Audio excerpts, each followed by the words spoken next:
Bear down, Chicago Bears. We're here to talk about the big question right now. Can Justin Fields win a Super Bowl with the Chicago Bears? Now, there are two camps. One that thinks that Justin Fields should continue. 80% of the fans at the last polling said that they want Justin Fields to return. 20% wishes that the team would move on and pick somebody like a Caleb Williams or potentially a Drake May to lead this team going into the future. I put up a poll and I'm asking the question today.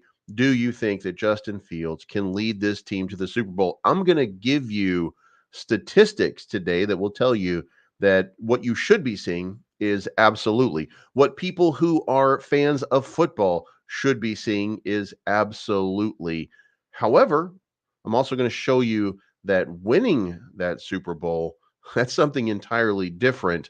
And you might have concerns if you're a Justin fan. Even if you are a Justin fan, you might have some concerns about how Justin Fields ends the games. So before we do this, before we get started, I would ask if you would please make sure you hit that like button on the way in so that pushes it up in the algorithm, helps me to trend.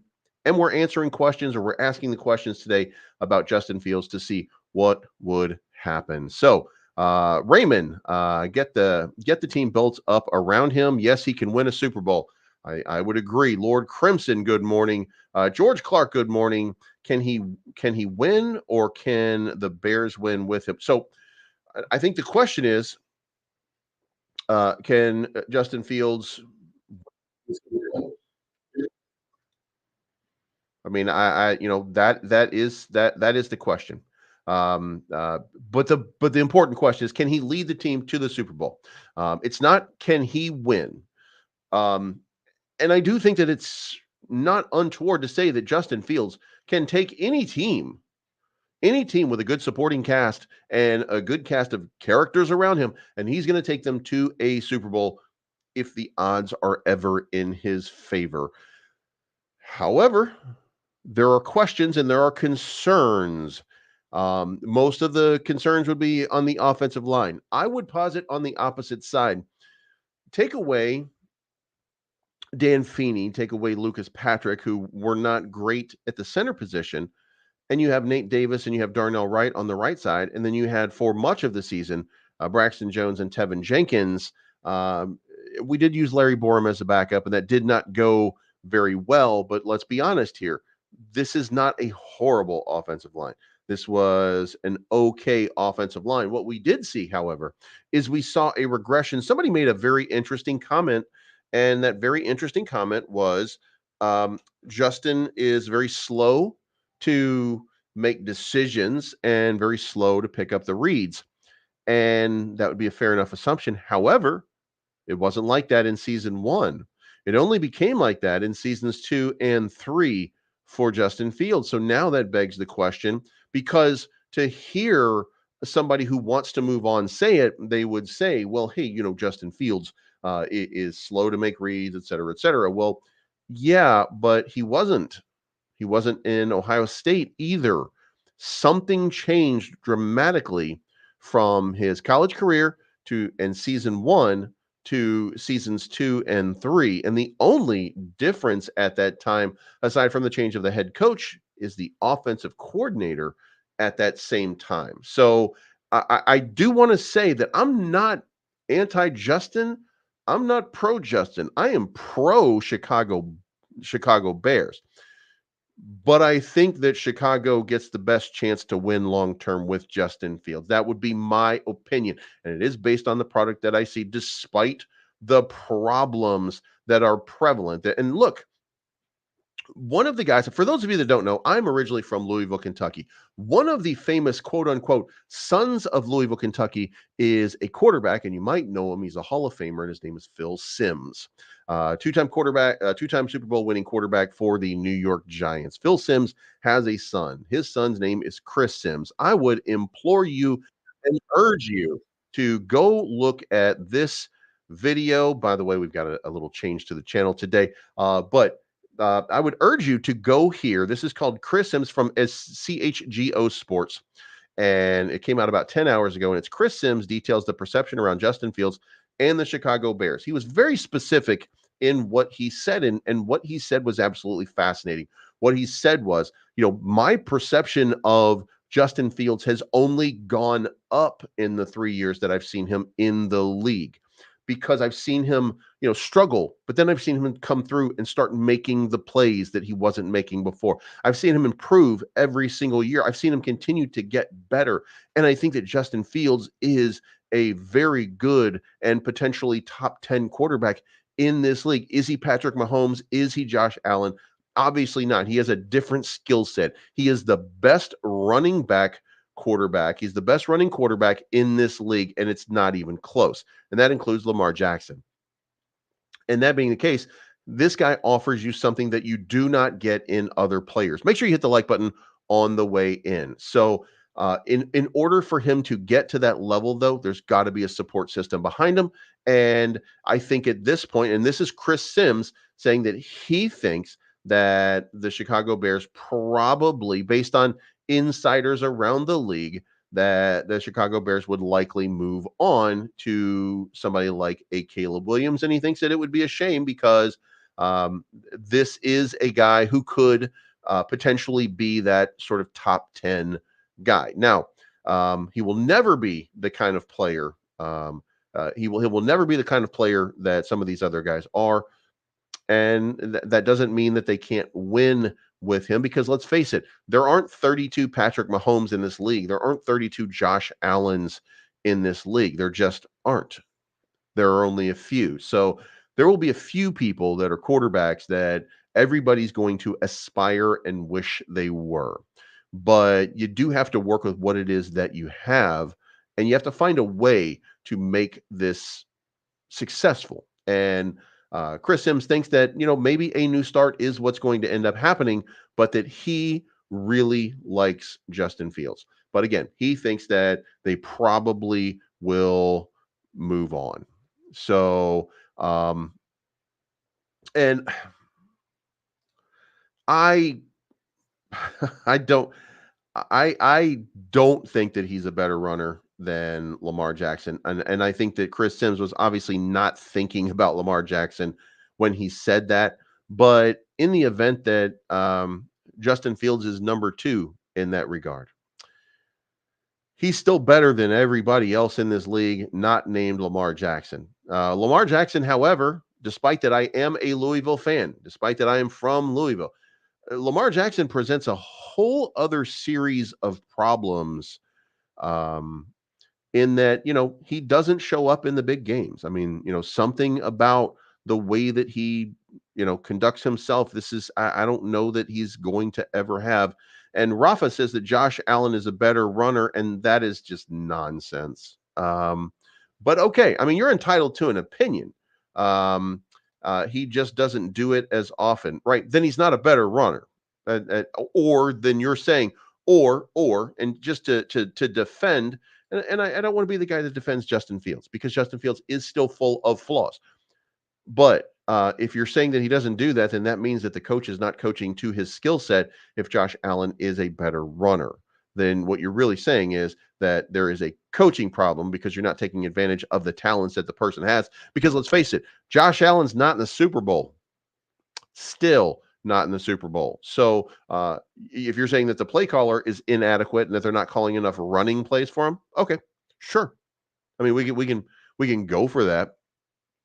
And you could say that Lamar Jackson, 70% completion though, got close to the Super Bowl. But look, it's not. You can have whatever opinion you want, and you are entitled to your opinion. But your opinion's wrong most of the time. Lamar Jackson, special player. I think Justin Fields is every bit the runner, but there is play calling. There is the threat of the run. And, teams can key in on Justin Fields. They can't key in on Lamar Jackson as much. They have to account for Lamar Jackson, but they can choose to with Justin Fields at this point, because Justin Fields doesn't set the world on fire with some of the playmaking that he does. And for Larry says, for example, that Justin Fields the same problem that Justin Fields has in Ohio State. No, it's not. for the same problems that he had in the first season? No, it's not. Matter of fact, we've got the advanced stats, so you can't hide from the advanced stats because we actually have them, and we're going to be going over them later. So anybody who says, well, he does this, you're making it up, or could be that you're making it up. We don't know. We're going to look at the advanced stats, and we will see at some point in this show today. Now, make sure that you hit the like button on your way in. But let's start off with one of the more important parts, and we're gonna. These are news that are coming out. Adam Schefter, Chicago Bears could get a first-round pick in the Justin Fields trade. Now, this came out with Adam Schefter. I want to say it was yesterday, and got a little bit of traction in Pittsburgh with people saying that he believes that Justin Fields would now be worth a lower round first-round pick, by the way, giving this a very interesting opportunity. Let's say that the Bears do decide that they're going to move on from Justin Fields. In the event that they do make that move, you've got the number 1 pick, you've got the number 9 pick, and then you could have a third first round pick. Who do you use that on? So, I do believe that the consensus yesterday was, if you were going to go with Caleb Williams or Drake May, interchange whichever one you want. For some people, they don't really care. And then you go out and you lose Marvin Harrison Jr., by the way. You lose the best player in the draft, which is dumb. But okay, dummies, that's what you want to do. That's what you do. You lose the best player in the draft, but maybe you pick up Rome Odunze, maybe you pick up Malik Neighbors, but probably not Malik Neighbors because he's a better receiver than Rome Odunze. But you pick up Rome Odunze, and you've really kind of changed the dynamic of your wide receiver core. And then maybe you can bring back Darnell Mooney, who, by the way, up until a few days ago, might have been just maybe we can get him re-signed. There wouldn't be a whole lot of interest. But guess what? There's now interest in Darnell Mooney being expressed around the league. So there is a possibility that you could lose that option number 3, and then you go with Tyler Scott. Tyler Scott, maybe he gets better, maybe he doesn't. We find out, of course, if we have to, or maybe we get somebody in free agency. So there are pieces to this equation that don't exactly fit into place. But the point is that you can have that third pick and you can get Jackson Powers Johnson and you could shore up your center. And then all of a sudden you've actually fixed a lot of holes. Now, you won't have the best player in the draft because you made a boneheaded move, right? And you should do everything you can. It is my opinion. You should do everything you can to get the best player in the draft. And it's nonsense if you do not. So maybe, just maybe though, however, let's just consider, what if the Bears moved up in the draft? What if the Bears moved up in the draft and did something radical? Like, for example, what if they moved down in order to take Drake May instead of Caleb Williams? Because there's still a debate on whether or not Caleb Williams is even the best quarterback in the draft. Now, Caleb Maxies are going to say, no, there's not. He's the greatest quarterback in the history of everything. Okay, fair enough, nerd. Fair enough. But that's not true. There are plenty of people out here who are going to tell you that when you start to grade this out, Drake May is every bit the player and possibly even better in the NFL, or potentially in the NFL, than Caleb Williams. So you have that debate. But one debate that you don't have is that Caleb Williams is better than Marvin Harrison Jr., because it's just not true. Marvin Harrison is that generational talent that you would like to have. So what if you trade down in order to pick up that third first round pick? What if you trade down from Caleb Williams? The Washington Commanders really want Caleb Williams, obviously, and they made that move to Cliff Kingsbury in order to make that happen. What if you did that and you moved down see, who said May was better? If you follow this and you go with me, we covered that yesterday. It's not just one person saying that Drake May is better. They're evaluating talent in this league, saying Drake May is a better option at quarterback in the NFL. You may not like it because you're a Caleb Maxey, because you like the way he kissed his mom, or you like the way that he cried to his mom, or you like the way that he painted his fingernails, or you like the way that he did something. You can like Caleb Williams for any number of reasons. But the reality is nobody has a consensus on who the best player is.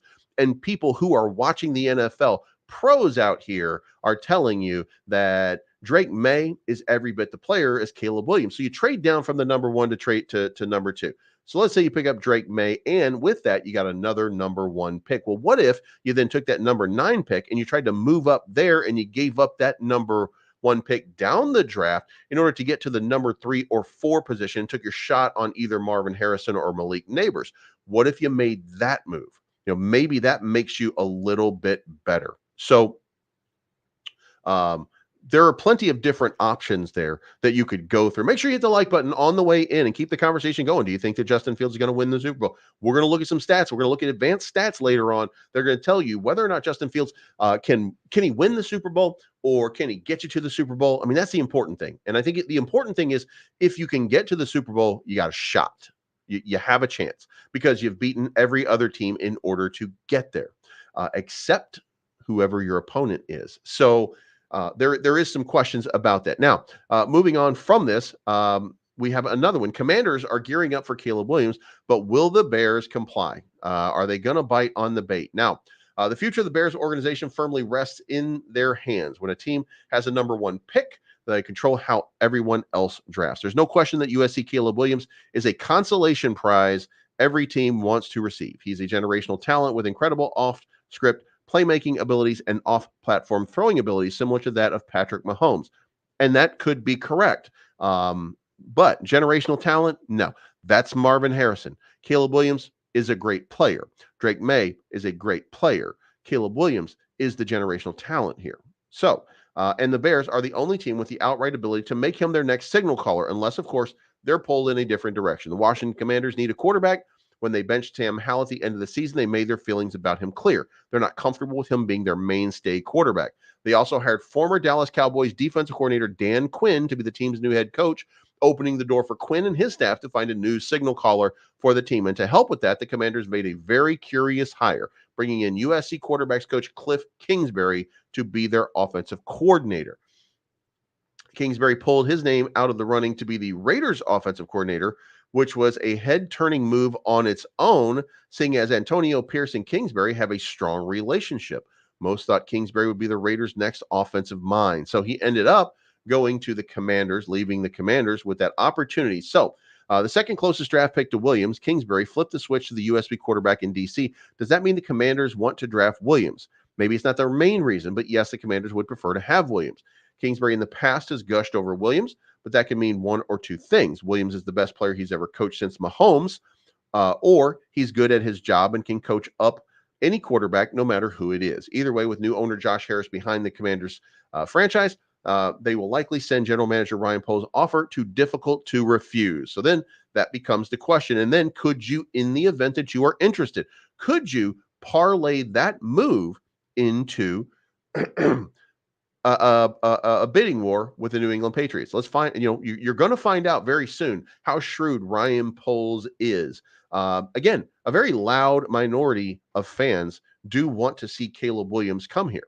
Another group of fans want to see Drake May as the move because you could potentially load up on draft picks, or you could potentially load up and that they're interchangeable. But most people, we call them smart people, believe that Marvin Harrison Jr. is the generational talent in this draft that actually wants that they actually want to see the real generational talent in the draft. So, and look, you don't have to like it. You've been wrong before. So, the Bears, in my opinion, should do everything they can to get Marvin Harrison Jr. Caleb Williams, yeah. Cool story, bro.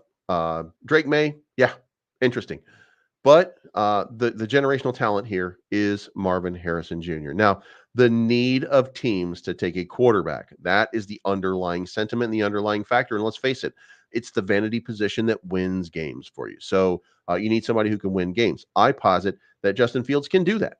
And you may not like it. Maybe you saw the first bunch of games that Luke Getsy and Matt Eberflus dumped on. Maybe you saw them not being ready for the season. Maybe you ignored the fact that they went 5-3 at the end of this season and won. And by the way, if they had won at the level that they won in the second half of the season, they would be a playoff bound team. So maybe the fact that that happened, you don't care about, because you don't really care about the Bears. You just care about being right. You just care about, I don't like Justin Fields, I want to see Caleb Williams, or I don't like Justin Fields, I want to see Drake May, and I also don't like anybody else who disagrees with me. or something like that. I don't know the way you talk. I just assume that it's really stupid sounding because you make really lame decisions, right? But the principle behind this and the idea behind this is you should get the best talent available, and especially when it is an actual generational talent. Now, at no point, by the way, Marvin Harrison Jr. grades out above everybody else. So, and look, if you're putting a whole lot of effort in right now, if you're in chat right now, I don't even have to look, but I know some of the people who are in here, and I know that you are probably crying like a fucking baby right now over me dumping on your Caleb Williams, or me not saying, or and I don't know what it is that you're going to say, but it's going to be something ridiculous and funny. Um, and it's okay. It's okay. It gets better. It gets better. So anyway, Ryan Poles might see an offer here that's too good to pass up. Maybe he'll parlay that into the New England Patriots, but I digress. Again, Marvin Harrison Jr. should be the generational talent that you're looking for. Now, moving off topic for just a moment before we get into free agency, I do want to point out that the Bears' real objective is now to look right here and get into the downtown area. Now, in this picture right here, this is Soldier Field. And for those of you that have been not paying attention, this area right here is where the Bears are looking. By the way, there's no room right there. There's no room right there for the Bears to build a stadium. But here we are. In order for the Bears to move a stadium into that position, it have to be a smaller, more upright stadium, which I don't think so. You'd have to have routes of egress, which doesn't seem likely in this realm of space. In fact, maybe, just maybe, if you included all of this region, which, by the way, this is not in the play, but that's where the Bears are looking to, and they're trying to outline that that is a position of which they would like to build the new stadium. So they're putting a lot of effort. By the way, make sure you hit the like button and subscribe button on the way in, but that's where they're looking to move uh, Soldier Field and make a new Soldier Field, like right in this little area right here. Now, of course, perspective is that it looks a lot smaller here. It's actually comparable size, but you can see right here the width over here versus this little range right here. And of course, you could do some build out. You could do some you could do some sweet engineering and kind of move around the shoreline. But really, is it possible? And that's what the Bears are looking at right now. And that's what it seems like they are doing right now, is looking to fill in the south lot. They put the stadium in the south lot. So we'll see whether or not they come up with that. But that is one of their moves. Now on to free agency, and we've got two dream free agent signings the Chicago Bears must pursue. Now this is Enrique Samano. This is kind of pie in the sky, not really logical, I don't think, for him to go after these. The first guy is T. Higgins, wide receiver out of Cincinnati. Not very likely that it happens. But to Enrique, it makes perfect sense. They need a competent wide receiver to pair alongside DJ Moore, and they have the money to pay T. Higgins what he wants. However, T. Higgins is a star. He was drafted in the second round of the 2020 draft. He's been as good as advertised. 67 receptions for 908 yards and 6 touchdowns as a rookie. 74 for 1,091 in 2021. 2022, 74 for 1,024. 2023. He was marred by injury, 42 for 656. Why would you go for the guy who's injured? Does he come off the injury? Is he better? I don't know the answer to that. But in the event that he does, maybe you would make a move at that price. But, this guy's going to come up for a contract pretty soon. You're just kind of, you're picking up somebody who's going to be in their big move right there. So I'm not sure that that's a good idea. However, one that is a good idea, Bryce Huff, edge rusher for the New York Jets. The Bears don't have viable edge rushing options. Yannick Ngakoue is an imminent departure. DeMarcus Walker and Rasheem Green have proven they are nothing more than solid rotational pieces, and that's important to know. These are not guys that are going to get after the quarterback. So you need somebody who's going to make that move. That's why I've been a fan of Jared Verse. That's why I think Dallas Turner. That's why I sent Latu. All of these guys represent a potential upgrade to that position. But Bryce Huff could be that starting caliber edge opposite Sweat. In a contract season, Huff couldn't have timed his career best more perfectly. The undrafted free agent had 10 sacks, 21 quarterback hits, 33 pressures on 42% of the defensive snaps. 33 pressures on 42. That's a really good ratio. He's the definition of pass rush specialist. In his last 2 seasons, he's recorded a ridiculous 23.1 pass rush win rate and a 90.1 pass rush win rate. The downside, however, is his run defense. So that would be where you really need Tremaine Edwards and Tremaine Edmonds and TJ Edwards to step up big time. So you have to make an accommodation for that. PFF gave Huff an appalling 45.2 run defense grade in the same period. And here's the thing: do you want a third down back? Because that's what Bryce Huff is. He's your third down pass rusher. So maybe you've got DeMarcus Walker. You can put in a rotation, and first down, and then you're going to swap in for your second down. You bring in DeMarcus Walker, a better run option, and then on your third down, if it's third and long, then you're going to put Bryce Huff back in. But that's a lot of money, in my opinion, to pay for somebody who may or may not be able to be an all-down guy. So we'll see what they do, but it was certainly interesting, and it was worth bringing up. Also, the Chiefs and the 49ers Super Bowl players who could become targets for the Bears in free agency. So who do we have here? We've got Chris Jones, the defensive tackle. Now, I'm going to tell you this. It was my opinion that Chris Jones probably priced out. I don't imagine that there's going to be that much money that we're going to want to pay, because Chris Jones is going to command 20-something million per year. He racked up 10.5 sacks and 13 tackles for loss, which earned him first team All-Pro and Pro Bowl, history of success in the Super Bowl. He batted 3 balls down at the line of scrimmage in the 2020 victory of the 49ers, 5 tackles in their loss to the Bucs 1 year later. Made 3 tackles in last year's win. I mean, the guy knows how to play. He knows how to take over on that position. Make sure you hit the like button on your way in. But that seems like he might be a little bit out of the price range. Nick Allegretti, interior lineman. Not every free agent assignment. This is an offensive lineman who could be that guy that replaces Cody Whitehair. Injuries happen to an offensive line. Tevin Jenkins, Nate Jones, Lucas Patrick all missed time due to injury, and the Bears' backups weren't always up to snuff. Cody Whitehair obviously lost a step. Jatir Carter had developed into a convincing option after the Bears selected him with the 7th round in 2022. He's not really there yet, so maybe he will be. Maybe bringing in Washington is going to make a big difference, because he's an offensive line.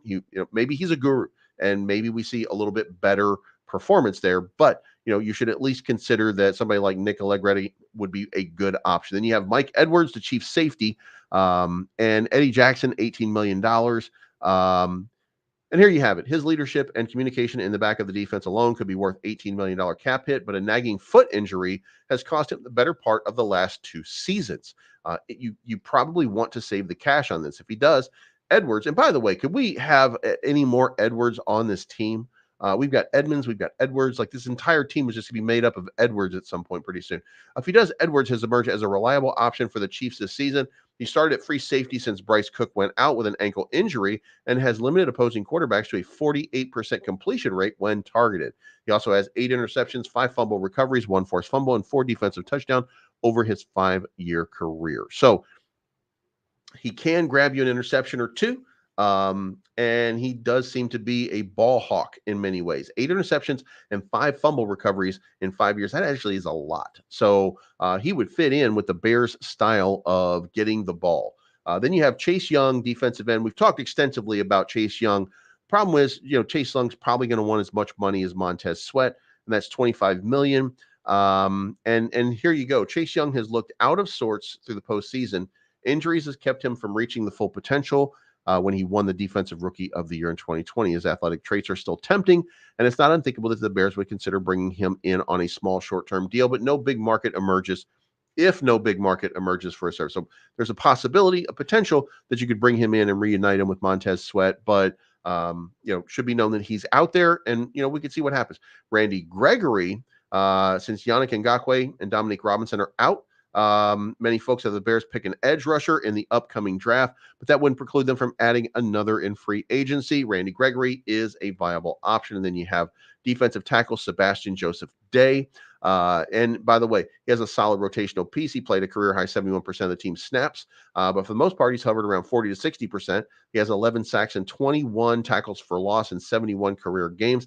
It's not bad. It's not great, but it's not bad. So there are some options out there for the Bears. Also, now we are hearing that the Los Angeles Rams are looking at and wanting to kick the tires on Darnell Mooney to bring him in. So that really increases the value of Darnell Mooney when it comes to negotiating a new contract if the Bears are going to do that with Darnell Mooney. Now, at this point, $7 or $8 million might be the best that he could command. It might be about a stretch for his play and his position. So we could be able to get him on that home team level and get him back in. But the Los Angeles Rams are now said to be very interested in Darnell Mooney. He has had some disappointing stats in the last few seasons, but it might not be entirely his fault. Oh, wait. I thought that it was all Justin Fields' fault. Why would the NFL, why would somebody at Sports Illustrated, where basically all sports run through, say that it wasn't entirely Justin Fields' fault? Wow, that's wild. That's wild. So anyway, um, yeah. Now let's move on to the draft here. Let's get into it. Matt Miller mock draft has the Bears selecting Caleb Williams and another offensive stud in the first round. At the number one pick, he does say Caleb Williams is the guy. And guys, we're getting to a consensus here that most of these guys think that Caleb Williams is that guy. Now, we do get some pushback. We do get a lot of people still saying Drake May. We do get a lot of pushback from people saying we want to keep Justin. We want to move on. We want to go with Marvin Harrison because he is the true generational talent in this draft. So there are people out here saying that. So everyone I spoke to at the Senior Bowl speculated that the Bears will draft Williams first and then trade starting quarterback Justin Fields for a package potentially centered around a second round pick. That's also what I would do if I were GM Ryan Poles' shoes. Well, Williams is a unique quarterback prospect with elite arm strength and field vision, plus an innate ability to create plays from inside and outside the pocket. He has 93 career touchdowns and just 14 interceptions. Fields has taken steps, but Williams' ceiling is a top 3 NFL quarterback. So potentially it's a can't pass up deal. So then they say that he's going to pull up Oliama Fashanu as offensive tackle from Penn State, available at the 9 pick. By the way, that it was not anticipated that Fashanu was going to come down to the 9 pick, so I don't think that this is an option. Also, what he now thinks is he thinks that in his mock that it's going to be easier because Marvin Harrison, Malik Neighbors, and Rome Odunze will all be off the board by the time you get to the 9 pick. So rather than shoring up the defense, which still has a weak edge rusher, then go with the offensive lineman. And fair enough. I mean, this guy. Look, this is an elite player, but do you move on from Braxton Jones? I mean, obviously it's Braxton Jones that we're talking about, and can you move on from him? And is it worth making that move? Is Braxton Jones' upside just kind of not there? That's an opinion for people to have right now, whether it is or not. I don't think this is a wise pick, but it is the pick that this guy went with. So, we'll for now just kind of go, okay. So Sports Mockery says NFL insiders hit at Blockbuster trade for the number 1 pick. Last week, the Washington Commanders made a big decision to hire Cliff Kingsbury as their new OC. So now there's a lot of discussion and a lot of talk. It wouldn't surprise me if Washington put together a blockbuster offer to get Williams. If the Bears aren't fully convinced about Caleb Williams, the compensation they could receive from Washington or other interested teams will likely be a king's ransom. Now, by the way, remember about 3 days ago, we had a conversation. The conversation that we had was from insiders in the NFL saying that Caleb Williams is broken on the inside and he is not worth that number 1 pick. So, and it's not to say that that's true or not. That was an NFL scout, a pro who does his shit for a living, who said that, the things that he does are not things, and he's never dealt with adversity. He doesn't handle adversity well. He cried, again, he lost a few games and he cried on the sidelines. Now I feel sympathy for him. By the way, I do want to stress that, like, I don't, look, I don't think less of Caleb Williams because he cried to his mommy on the sidelines. There's a lot of people who go through stuff and we don't know, we don't walk in their shoes. So we can't say that that's a testament of anything. But I mean, that's kind of, it's a little weird. It's a little bit weird. Now I would say, because I would feel like I need to defend him. I would say, well, he's just passionate. He's passionate for the game. But reality is the guy um, painted his fingernails with FUCKUCLA, which you probably not going to get away with in the NFL. But you know what? It's college football. I don't think that's a thing, but some people do think that's a thing. And then you have him crying on the sidelines. And look, I think he invested a lot into coming back for USC to win, and he didn't win. Matter of fact, all of the guys who are like, "Oh, he's the number one quarterback." Number one quarterbacks don't coach 7-5 teams, right? Or they don't play on 7-5 teams in college. Like they win in college if they're elite. Isn't that? I mean, that's generally the rule. So, trying to figure out, uh, we like Caleb Williams, or it's difficult because, and again, I'm shooting down on him right now because of this article and pointing out that somebody else wants it. So we'll see what happens. But if they're not fully convinced, then maybe, just maybe, they start to move on. Now, odds-on favorite to be with the Bears is Caleb Williams. The Las Vegas betting favorite is there, and there are loud trade rumblings. This is what number one pick overall, despite loud trade rumblings. So the consensus is still right now that Caleb Williams will be the number one guy, but there is a group out there that is saying that maybe they're going to trade. So North Carolina quarterback Drake May is second at plus 700. Wide receiver Marvin Harrison is the first non-quarterback on the list. And then LSU's Jaden Daniels as well. So the next 10 players are all Michael Penix, Bo Nix, Joe Alt, J.C. Latham, Luatu Latu, Jared Verse, Dallas Turner, J.J. McCarthy, Brock Bowers, Olu Fashanu. So those are the guys that are projected most likely to be the top 10 picks. So then let's move on and let's talk Justin Fields. So the question that we're all wondering, and the question that everybody's asking, and the reason for the title today is, can Justin Fields win a Super Bowl? That's going to be a big question. First of all, in order to get there, you're going to have to beat some teams. So what I did was, this is the schedule for the Chicago Bears for next year. So if we at least consider that Arizona would look like a win, and let's keep everybody else kind of out of it right now. Seattle would look like a win. Jacksonville would look like a win. Tennessee would look like a win.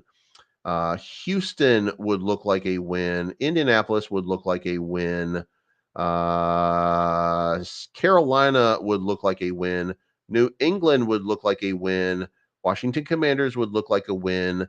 So you're looking right here at 4. You look at 9 wins for the Chicago Bears without considering their division and some of the more elite or better teams. Okay. So now going into this, well, the Bears annihilated Detroit and last year, this year, and they also had Detroit by 14 points. And I think that Detroit kind of got exposed as far as the Bears go. So I think the Bears have their number. So now we're looking at just off of the cut, an 11-win team right there. So can the Bears make the playoffs? This is the schedule. Remember, Arizona Cardinals absolutely suck. We seem to have the Detroit number, so I'm going to go with Detroit. We can probably beat Detroit, right? Jacksonville Jaguars, not good. Tennessee Titans, mid. Seattle, mid, also on the not good side. Houston, mid on the not good side. We like CJ Stroud, right? We like him, but mid. Indianapolis, mid. Carolina, New England, Washington Commanders. These are, by the way, these are 1, 2, 3, the worst 3 teams in football right now. So they should be easy wins. So you're looking at 2, 4, 6, 8, 9, 10, 11 wins right there. Can you beat San Francisco? Maybe not. Can you split with Minnesota? Yeah, you can win 1 of 2 at least with Minnesota. So that gives you 12 wins. Can you beat Green Bay Packers? Well, let's say you can't beat Green Bay. Let's just say you can't beat Green Bay. So that's out of the way. So now you're looking at 12 wins, 13 wins. I mean, guys, this is, let's say you lose to the Rams and you only got 1 on the Vikings. And you're looking at a 13 or a 12 to 13 win team based off of this schedule. And look, I know I'm just destroying this by just circling in red and stuff like that, but um, this is a simple schedule. This is a schedule that favors the Chicago Bears in an incredible way. I mean, just kind of look at it. Now, by the way, the dates are to be announced. So we're not starting off at Arizona, and then we're not going to have like 7 straight games at home against all of our rivals and stuff like that. This is just kind of a laid out schedule. So just consider, it'll be sprinkled in, it'll be mixed in. So, but this is a 13-win team. Uh, this is definitely an 11-win team and a playoff contender. But this is a 12, 13, maybe even 14-win team if this is played right. Whether Justin Fields is the quarterback or not, this team is between 12 and 14 wins. And that's going to infuriate people who are like, I think Caleb Williams is really good, or whatever you say. I don't know how you talk. I just think that if you're saying that, that's probably what you're doing. So, I think that the Bears are definitely capable of getting into the playoffs. And the question becomes, what do they do once they get into the playoffs? And then here we have Justin Fields, and we have the game logs. Like we can see what Caleb, what Justin Fields has done. We can see the passing yards. We can see that along this season, we've seen a couple of highlights: 335 yards passing, 282 yards passing, 268 yards passing. Sprinkled in with a lot of just not really great games. But here's the problem. Why do we only have 16 throws? Why are we not airing the ball out? Why does it look like that? What is it about some of these things that's just not going right? How do we have 80% completions here against Denver and we lose? How do we have 65% against the Green Bay Packers? How do we have 70% against the Green Bay Packers? But we hate Justin Fields because he's not accurate, right?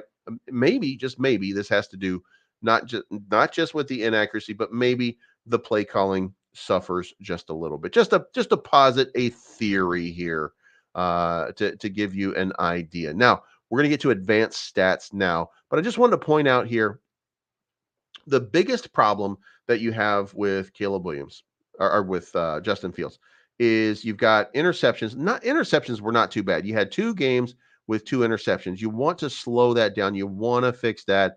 And you would think that Kerry Joseph probably focused on that, probably wants to make sure I have him. But here is the big one right here. It's the rushing. It's the 1, 2, 3, 4, 5, 6, 7, 8, 9, 10 fumbles. Justin Fields fumbled the ball 10 times over the course of the season. Now, sometimes it's during a sack and you get the ball back. Sometimes you don't lose the ball, but you still fumble the ball. That's 10 times in a season. Go look around. That's a lot. So the question becomes, if you're going to clean something up, can you clean that up? And if you can clean that up, then what else can you clean up? Can you clean up some of the interceptions? Can you clean up with the pocket being a little bit cleaner?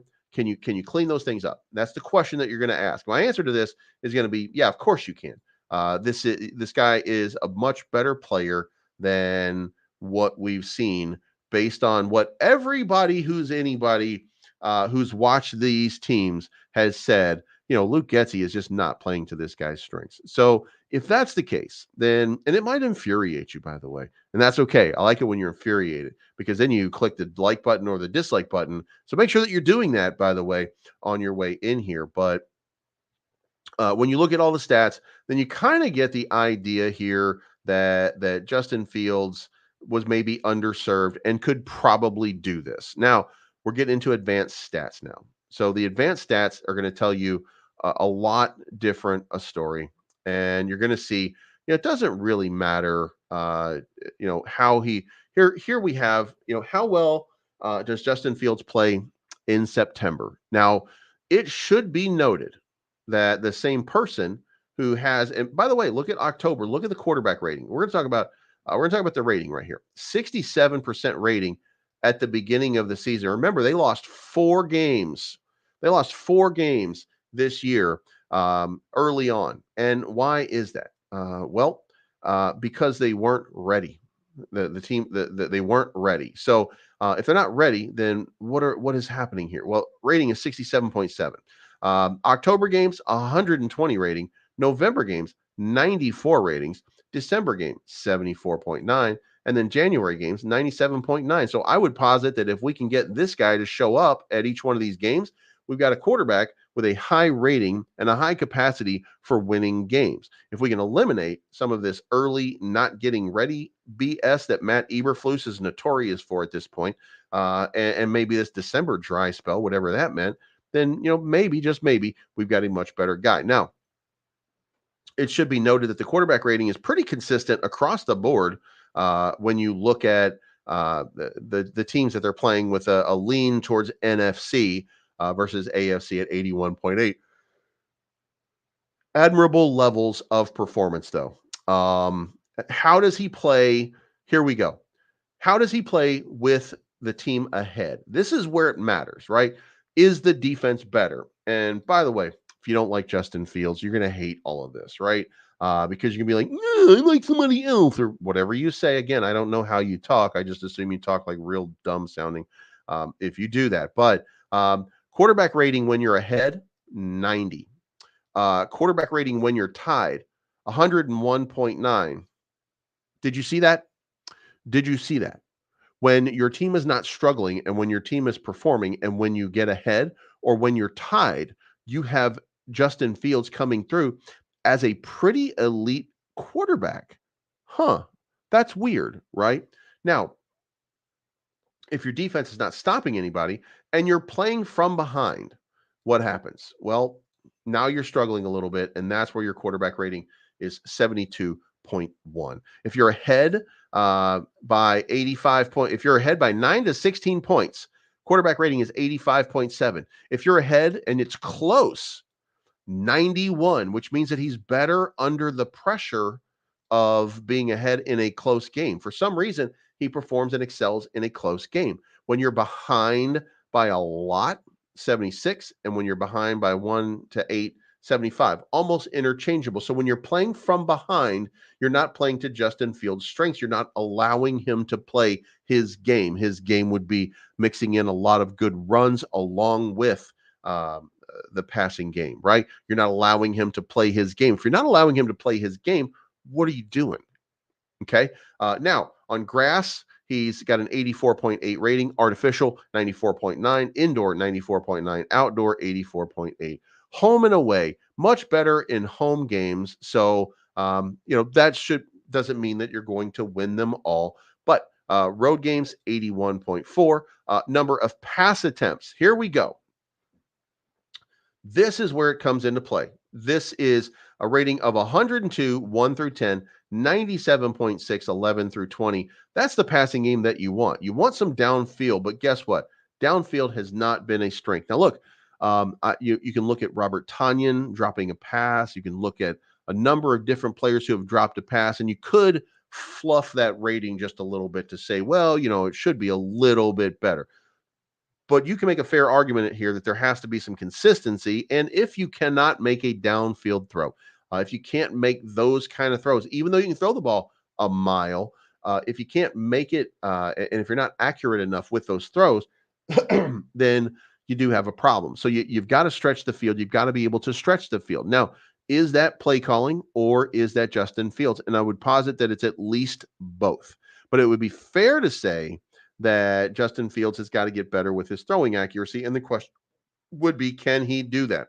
Now, on first down, it should be noted that there's really no difference here. A little bit, maybe. And that's third down, 83.7, second down, 90.5, 85. Now, by the way, most likely, these are the downs where you would want to throw the ball probably a little bit more. So you can see here that there's a lot more throwing on third down than there is rushing. Only 31 rushes on third down, but a lot better yardage for the, so it for the year, by the way. So it was a little bit better. Then you have game period, and this is the one, right? This is what matters the most. And this is the one that everybody, if you have a problem with Justin Fields, you should have a problem. In the first half, Justin Fields has been 100 quarterback rating, second half, 70.9. So can you get to the Super Bowl with that? Yeah, you can get to the Super Bowl with that. Can you get it? What about the first quarter? First quarter, Justin Fields, 112.2 quarterback rating. Shane Waldron knows that. Kerry Joseph knows that. These guys know what Justin Fields can do.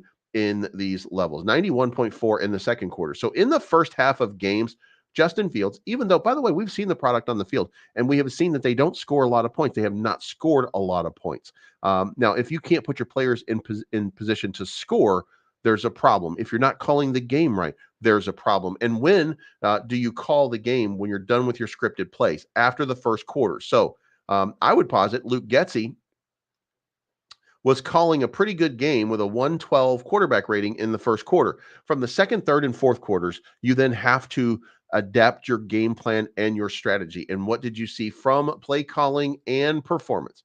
You saw a steady decline. You saw 91.4 go down to 89.5, go down to 53.4, because you're putting Justin Fields in a position where he doesn't have an opportunity to be as successful. So the question then becomes, what about your completion rate? Well, 64 of 86 right here for 833 yards. Justin Fields, 74% completion in the first quarter. Then you come down to 65 of 105 in the second quarter, 62%. Now, not great, by the way. That you really want to be closer to 65 at least in the NFL at this point. But when you look at these numbers, then what you see is 9 touchdowns, 3 interceptions. So he's not killing himself, not shooting himself in the foot. And then you have 3 touchdowns over here. Okay, so there are these factors and these facets over here that are really important to realize that Justin Fields is a product of a team that could not stop anybody, and he was being forced to play outside of his game. Now, let's also point out that despite having this rating, what happened with Justin Fields? He got sacked like crazy in the first half, and not as much in the second half, but still sacked like crazy. First half, 12 sacks. Then what happens? What happens? You're on the sidelines, and the defense makes adjustments. So what happens? They're still sacking the shit out of Justin Fields. Then in the third quarter, you can script a few plays, so it looks a little bit better like the first quarter. And then in the fourth quarter, what's happening there? And it's been a disaster. And why has it been a disaster? Well, let's go back and let's take a quick look here at all of the Chicago Bears over their results over the course of this year. And when you look at it and you take an honest look, they gave up 38 points to the Packers, 27 points to the Buccaneers, 41 points to the Chiefs, 31 points to the Broncos, 30 points to the Raiders. Or no, I'm sorry, 30 points to the Chargers, 24 to the Saints, 31 to the Lions. And then, it really started to come together. But we were already towards the end of the season defensively. When you're giving up that many points, it is very difficult for you to run a conservative offense in the fourth quarter. Now, is it a conservative offense in the fourth quarter? Well, sort of. I mean, the passing, 92 passes. That means that you're under pressure to pass the ball a little bit. How many rushes do you have? About average. I mean, it's not, it's about average. So then the question becomes interceptions right here and completion percentages. Now, are you putting your quarterback in a position to be successful? And the answer to that for me, for Luke Getsy, would be absolutely not. You're absolutely not doing that. Now, does that mean that it's all on Luke Getsy? No. You have to understand that Justin Fields has made mistakes. Now, is it a product, or has he been a product of the system? And has that system corrupted his ability over time? I mean, yes, I think so. And I think most people who watch this game think so. I think that most people who watch Luke Getsy call plays just looked at it and said, what is wrong with this guy? How can you not understand how to call plays? And a lot of that has to do with when you're playing from behind, because you're marching downfield and you're making plays. But you're not a great play caller, and you're not putting your team in its best excuse me, chance for success. If you're not doing that, then you've made it very difficult for a team to do anything. I mean, it's really you made it very, very difficult for the team to excuse me, get it together. So we'll see. Now, the other thing is, If you come back down here and look at weather, by the way, in the cold weather, he's been at 94 quarterback rating. In warm climates, 101. In 80 degrees, and then for some reason, 53.7. Now, some about this right here in that brisk 41 to 60 degree level, something just catastrophic seems to have happened here. And it looks like, by the way, quarterback rating for the Cleveland Browns, when they were at the Cleveland Browns, that's the one that's been the absolute worst. So we look down here and we see, like, you were at Soldier Field, you were at all these different fields, right? Where did he perform the absolute worst? Well, Cleveland Browns and then Arrowhead. So two teams, and Raymond James Stadium. Sorry about that. Those are testaments to an entire fourth quarter of absolute horror and stuff like that. When you're looking at it, it's wild that when you start to really break all of this stuff down and start to see, well, what's the QBR of Justin Fields versus, in defense of the Browns, they had a great defense. They were the best defense in the league for a long time. Kansas City has their best defense in a long period of time. Minnesota has always been a decent defense. Arizona is no excuse for, by the way. Tampa Bay is a playoff team, and you should have definitely had a better game, I think, against Tampa Bay. But now we're splitting hairs and we're breaking it down because we're using advanced stats. Like, we're actually looking at all the pieces that seem to go into place to say whether or not Justin Fields can do the job and can he do it well. So now I would posit this theory: not only can Justin Fields win a Super Bowl, I'm sure 100% that in the event that Justin Fields is here, he can get us to the Super Bowl. He can get the Chicago Bears into a Super Bowl and deep into the playoffs. I think that much should be given, unless you just don't like Justin Fields and you hate the guy to begin with. Then nothing I say is going to matter to you. You're just going to cry and chat or something like that. But if that's the case, then it is entirely possible. By the way, bear down with Bleeves hats. It is entirely possible that Justin Fields will lead this team to, quote unquote, the promised land, that we can make the playoffs with Justin Fields. Now, later on, we're going to talk about Caleb Williams. Can Caleb Williams do the same thing? And we're going to look at some stats on Caleb Williams, and we're going to try to figure out who fits in. Could he do that? We're going to talk about Drake May. We're going to talk about Marvin Harrison Jr. over the next couple days. Like, we're going to break down how the Bears get to the Super Bowl next year, and are they a Super Bowl contender? And the answer to that is a resounding yes. It really is. So until then, thank you guys so much for tuning in. I appreciate each and every one of you that you took the time either to come in here and cry, or you took the time to, come in, just have an opinion. Just had a good opinion of what it is. I appreciate each and every one of you. I thank you for taking the time. I know I talk mad smack about you, make fun of you when you give me that hot take, which I don't like, but that's okay, right? We're all friends here. So we'll see you again tomorrow. Until then, you guys bear